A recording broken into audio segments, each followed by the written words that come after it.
morning, Mark Bruno again with Printing News and PrintingNews.com here on the verge of GRAPH EXPO. And I'm here this morning with Beth Ann Kilberg-Walsh. Hello, Mark, how you doing? Good, thanks for joining us. Beth Ann is Marketing VP of Communications within Xerox's Graphic Communications business. And I wanted to first ask you about the big press that's here, the Versant 80, correct? That is kind of correct, but I would just like to say it's Versant.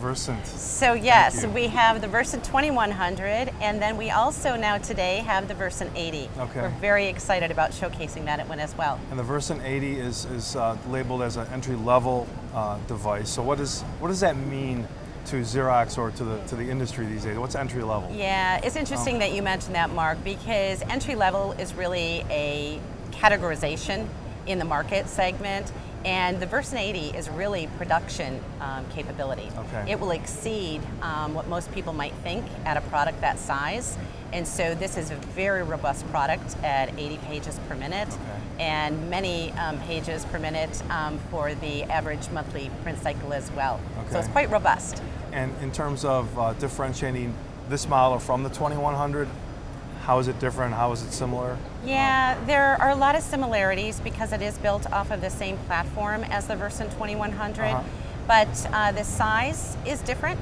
So the Versant 80 is more compact. Okay. Also, from an automation standpoint, the Versant 2100 has some more automated capabilities, but there are many things that are also similar, such as the HD resolution, such as the belt fuser, and many other similarities as well. So it's very robust, but it's just more compact.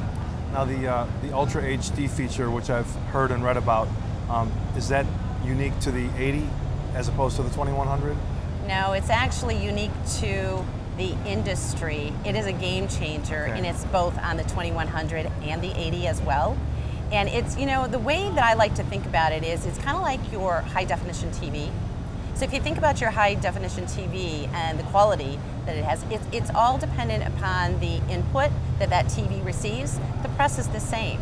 And so this is a game changer, and it's the only one in the industry that has 10-bit technology. So if you take it takes the 2400 by 2400, combining that with the 1200 DPI, 1200 DPI, and then it's 10-bit technology. So it's 4 times the resolution than any other, and I think it's the standard of 256. So the benefit to the customer, you say, so what do all of those numbers mean, right? But for the customer, it means that resolution is that much better, and so for their customer, they're getting output that is unprecedented, unbelievable quality, whether it's sweeps, whether it's text, whether it's images. It's pretty cool. Sounds like a game changer. Yeah, absolutely. Let's shift gears for a moment and talk about inkjet. Another new press that Xerox has rolled out earlier this year was the Rialto 900. Did I pronounce that one right? You did. Very good. I'm very impressed. So tell me a little bit about that device and about the play, if you will, the interplay between inkjet and toner, within Xerox and within the industry, and where things are going. Yeah, so of course everything is transitioning. I shouldn't say everything, but the transition is going to inkjet, and that is, very much a trend. But it's not just a trend, it's something that we're seeing. In fact, I just read a report recently where it says by 2019, I believe that we're going to have over 50% of the prints are going to be on inkjet. So what are the things that, toner, that turf territory, if you will, toner versus inkjet? It all depends on the application and what that customer is looking for. And so the foundation of the toner, if you think about the digital toner presses and cut sheet that probably over the last 15 years, they were trying to get that quality that close to offset. And I would say today, now they have pretty much gotten there, and I think we're seeing that as well with inkjet. I think over the time, we're gonna see that substrates. So there's a substrate, capability or limitations, but I think over the years, you're gonna see that inkjet quality from a substrate standpoint, we're gonna get a lot more to the market. So I think that will help. And then there's also the total cost of ownership. So everybody is talking about whether there's a big capital investment when you're transitioning over to inkjet. Right. That is true, but I think with products such as the Rialto, you're seeing a very different capital investment. And it is a really small book print. I don't know if you've seen it yet, I but if have, you haven't, yes. you need to come to our booth. Okay. It's pretty exciting. And so yeah, the substrate situation is kind of, we've seen more and more substrates coming online for inkjet.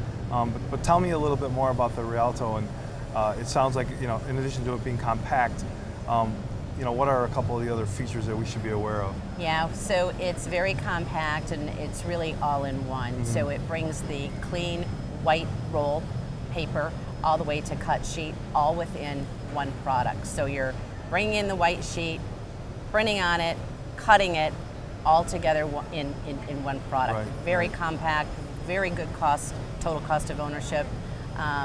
So very exciting. I saw him setting it up, so I can't wait to go over there and see it in a little while. You can't miss it. The sign is really big over the Xerox booth. It's huge. So Yeah, it is. thanks for saying hello and spending some time with us this morning. Absolutely. Thank you for having me. Have a great show. Thanks.